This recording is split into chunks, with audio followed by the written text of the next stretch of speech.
On this discrimination, because you said the sorts of people that drive cabs are the sorts of men that make you feel uncomfortable. I said may. Yeah, but you've said you don't want to ride a cab as a result of it. Now, I'm wondering why that's not discrimination. Well, I'll tell you why. As a teenager, I did get cabs, and also my friends did, and more than a few of them had really scary experiences. Okay, I'm going to quote to you a sentence. I want you to tell me how this sentence is not discriminatory. When I was young, a black man robbed me, and therefore I don't like being in a closed space with black men because I've had a bad experience when I was young. How is that not a discriminatory sentiment to hold?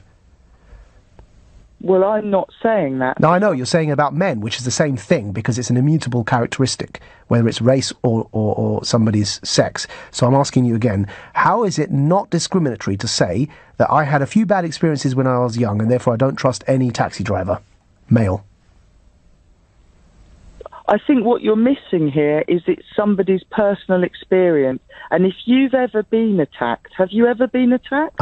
Many times, Lauren, but that's not the question I'm asking you. I'm asking you about personal experience. If I had been robbed when I was young by a black man, which, by the way, I never have. I've been robbed by other people.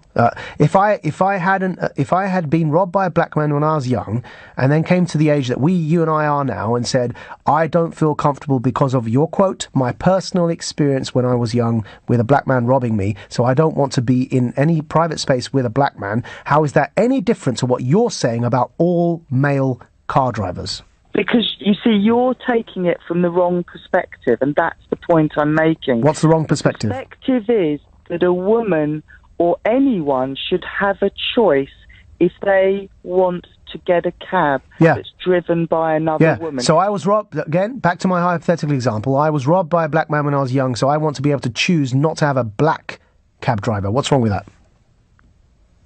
That's their personal choice. Yeah, so if I want to choose not to have a black cab driver, that's okay, yeah? If that's their choice, that's their choice. You see what you've just done there, Lauren? The problem is that you've just endorsed racism. I don't think so. I'm saying it's somebody's choice. It's not what I'm doing. No, but you've just endorsed. You've just positively endorsed somebody choosing to deliberately not get in a car if the cab driver's black, just because you want to do that if the cab driver's male, and you can't see how that's adopting a discriminatory attitude. I think what you're missing here is people's personal experiences and fears. Yeah. And that's what racism is built on. Let me finish. No. Racism is built on personal prejudices and fears. That's its very definition. So I'm not gonna let you finish because you're saying I'm missing it when that's exactly my point, Lauren. Racism and prejudice is built on personal fears. I'm not missing it. I'm asking you to address it. It isn't always. There are many racists in this country who've never, ever had a negative experience with somebody from That doesn't mean they don't fear a negative experience, Lauren. That's precisely what racism is. I'm talking about based on reality, not based on so the reality you're talking about is that every male cab driver deserves the suspicion that you cast over them. Again, you're twisting my words and you're missing my point. It's a woman's choice to be able to just like it's she travels in a car with. That's right, just like it's a white man's choice not to get in a car with a black man. It doesn't mean I endorse that. You just did. You just said it's their choice as well. You're twisting it. You're very clever at twisting it. No, I'm actually, unfortunately, I'm putting some uncomfortable home truths your way about the nature of discrimination. Let's get something straight. It's a statistically known fact that societies that segregate the sexes have more sexual harassment than societies that don't. Because you fetishize the other gender. You fetishize sex. And so, if you look to countries like Saudi Arabia, Iran, Pakistan, where the social norms are that the genders don't mix, do you think you've got rid of sexual harassment in those societies? Or do you think in Saudi Arabia, when they see an ankle, they get titillated? And so, where are we coming from? Look to Afghanistan and the Taliban. Do you think that by covering up the entire woman, right, Has that solved the problem of gender discrimination and sexual crimes in Afghanistan? Do you really think that that's the solution? What are we doing here? We're reverting back to our Victorian age prudishness.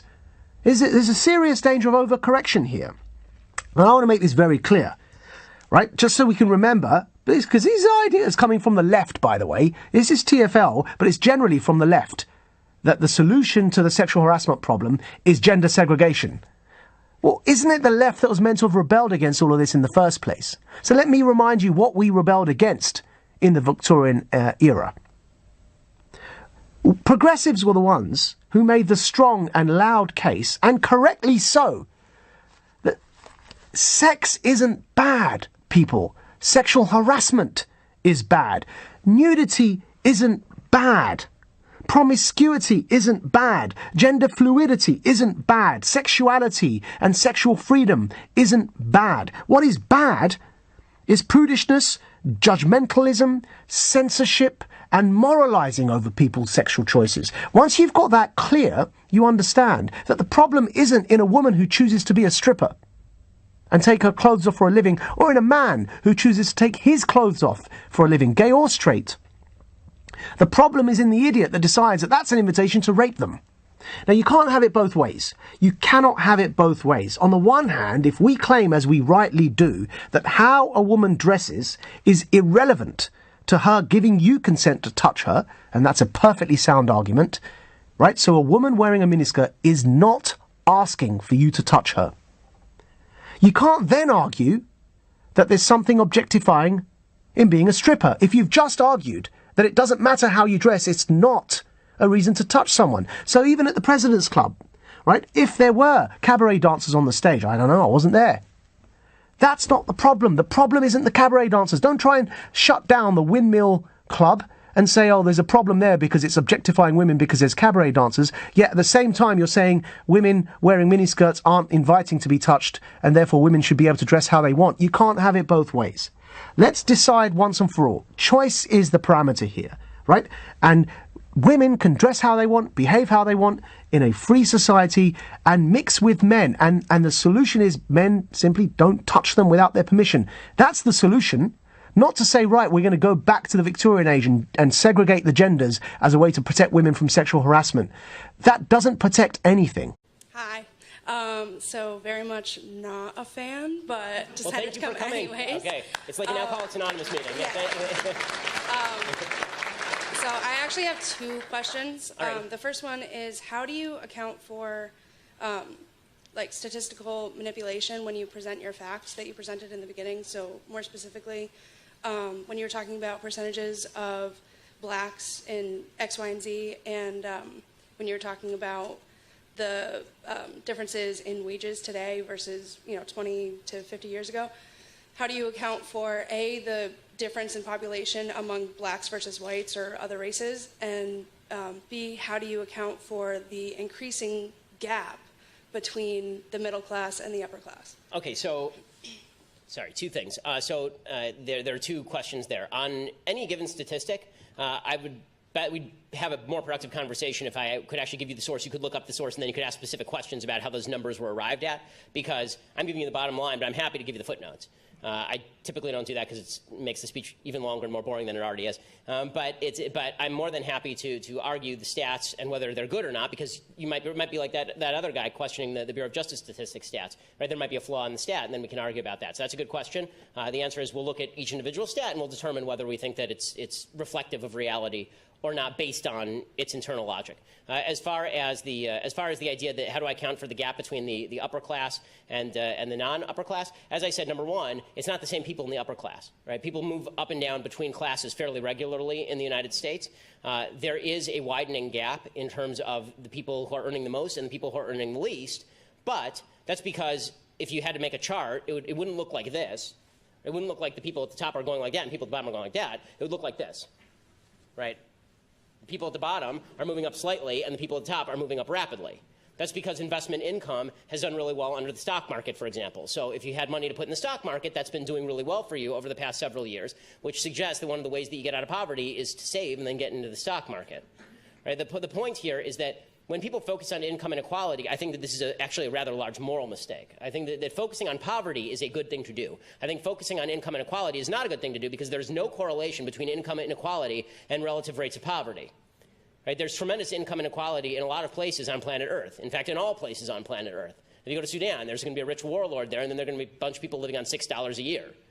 Okay, that's a terrible place to live. Income inequality in the United States is also quite high, right? There are people who are Bill Gates and Jeff Bezos, and then there's the local checker at your grocery store. But if the local checker at your grocery store is getting richer, then it seems to me they have nothing particularly to complain about in how the economy is operating. They don't have a right to Jeff Bezos' money. They don't have a right to Bill Gates' money any more than Bill Gates or Jeff Bezos has a right to their money. So the question shouldn't be relative rates of increase. The question should be, is your income increasing? Is your life getting better? Can you buy more cool stuff? And one of the problems I have with just measuring income by the pure dollar amount is that it doesn't actually measure what you can buy with those dollars. Right? The fact is that you can buy things today that you couldn't buy even 5 years ago, certainly not 10 or 20 years ago. Life is completely transformed. A poor person in the United States today is living better than a rich person was living in the United States in 1920. Right? Everybody has air conditioning, everybody has a microwave, everybody has a car, everybody has a TV or two. Right? All of these things did not exist. That's because the market has created new products for which there is demand. That does not mean that poverty has been completely solved, because I think it's going to be almost impossible to completely solve poverty. But it does mean that if you're complaining because people at the upper end are getting richer rather than because you're getting poorer, then you should look to whether you are operating on the basis of jealousy or whether you're operating on the basis of something that actually should matter. Okay. The second point was just like, as a woman and somebody going into the healthcare field, I personally don't, it's on your opinion on abortion. I personally don't think that, like, I could have an abortion just because morally I feel like for myself it wouldn't be the right choice. But how do you defend your opinion as a white, well-off, religious man? How do you defend your, telling a woman what she can do with her body? Because evil things are still evil, even if I'm a white, well-off, religious man. And good things are still good, even if I'm a white, well-off, religious man. So